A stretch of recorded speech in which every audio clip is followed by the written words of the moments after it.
The sun was rising over the Philippine Sea, turning the sky into a sheet of molten gold. Beneath that light, the waters of Leyte Gulf churned with smoke, steel, and fear. And in those waters sailed a ship so small it was almost invisible among the giants. The USS Samuel B. Roberts, 306 feet of courage. That morning, she and her 300 men would go down in history, not for surviving, but for fighting beyond reason. This is their story. The Captain Who Promised a Fight. Houston, Texas, early 1943. The Samuel B. Roberts took shape in the steel skeleton of the Brown Shipbuilding Company.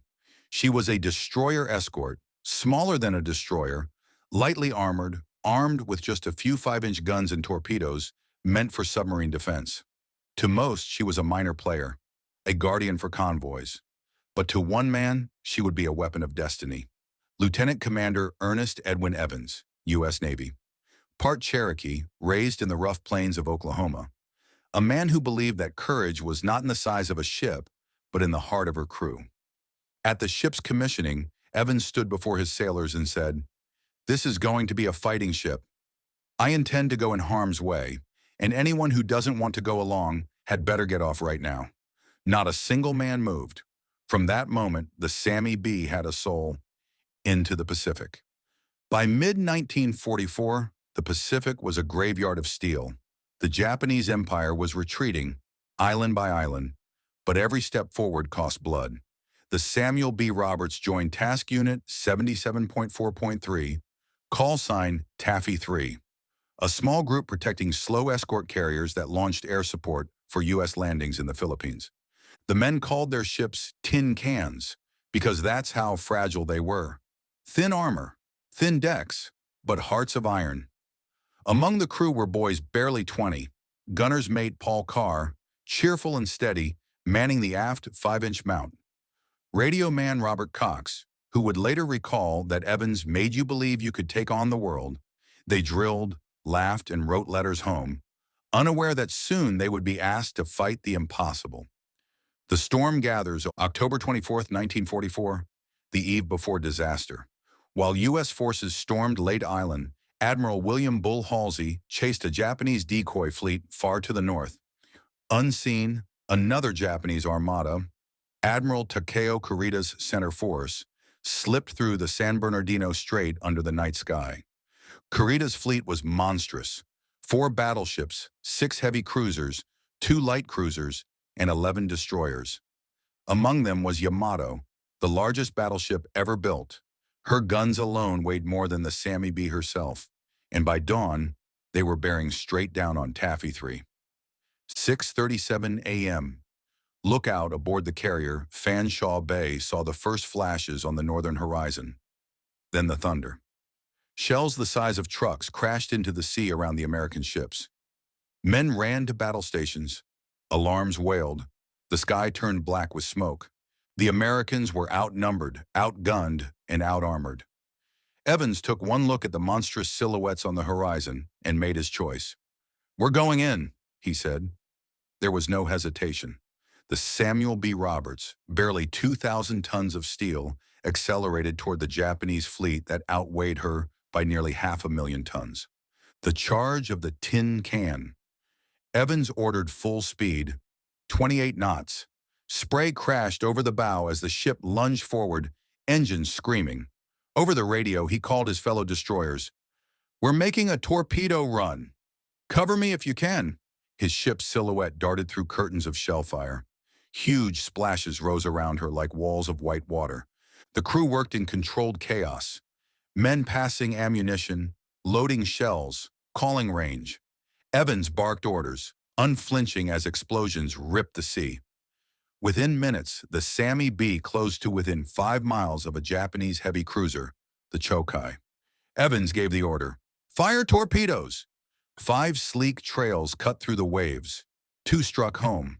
The Cherokee erupted in a column of smoke and flame. A cheer broke out on deck. Brief, almost unbelieving. They had just crippled a warship 20 times their size. The fight of giants and Davids. But the Japanese guns found their range. A 14-inch shell from the battleship Congo screamed past the mast. Another slammed into the side, flooding compartments.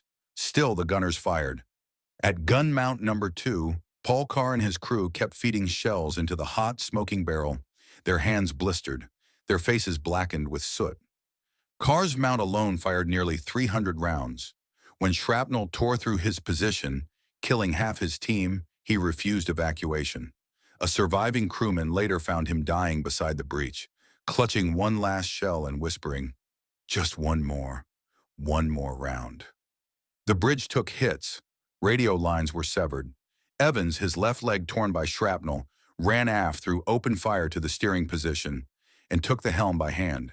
He guided the crippled ship himself, shouting commands through a voice tube as shells rained around him.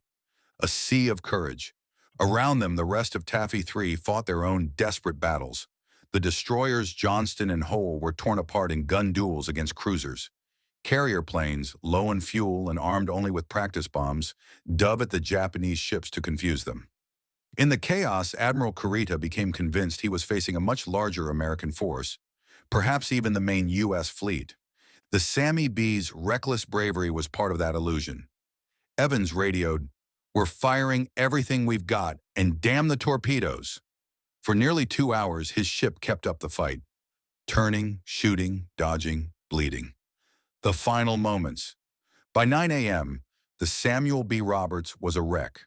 She had fired over 600 rounds, every torpedo, every shell, even star shells meant for night fighting. The engine room was flooding fast. The deck tilted sharply. Evans called his men together over the intercom. "You've done a great job, boys." Now, abandoned ship sailors helped the wounded topside, carrying them through fire and twisted metal. Some refused to leave until their captain did, but Evans was last seen helping others into the sea. He was never seen again. At 9:35 a.m., the Samuel B. Roberts rolled over and sank beneath the waves, still facing the enemy.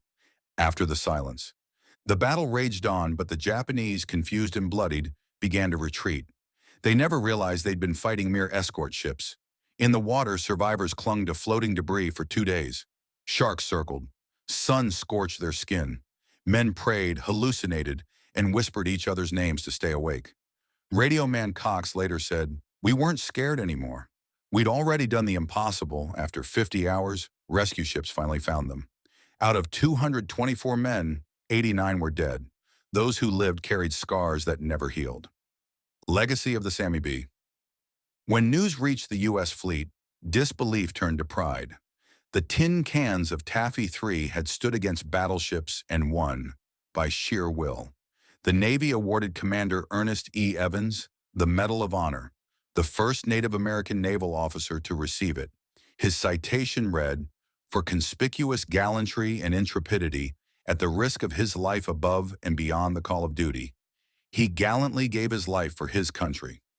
Every surviving sailor of the Sammy B would tell you the same. Evans didn't just command the ship, he was the ship, the wreck and the memory. Nearly 80 years later, in 2022, explorers using deep-sea submersibles found her. The Samuel B. Roberts lay 22,600 feet below the surface, the deepest shipwreck ever discovered. The hull was split, the bow crumpled, yet the 5-inch gun still pointed toward the north, toward where the enemy had been.